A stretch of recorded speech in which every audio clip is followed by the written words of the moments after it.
Here's what I did to help catch a predator. One day I was scrolling on TikTok when I stumbled upon a video by JD Delay. He shared a video from another TikTok user who was searching for her father, wanted for numerous crimes against minors.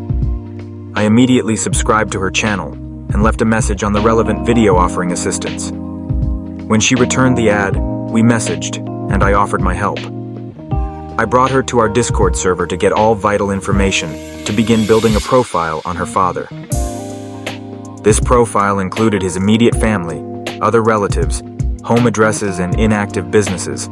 This allowed us to provide clues to where he might be hiding and who might be hiding him. Eventually, his daughter found a lead with a high degree of certainty, but needed her aunt's address, where law enforcement found him hiding in a garden shed. With our skill set, we were able to provide her aunt's address, which was forwarded to the local county sheriff's office, who followed up on the lead and made the arrest. On a side note, this is why the US should not ban TikTok. It allows creators and other users to share information and discuss a wide range of topics openly. Without the initial video, there may have been a significant delay in helping one user find her father long enough that he could have fled the country to avoid arrest. If you've made it this far, thank you for watching, and don't forget to like and share this video.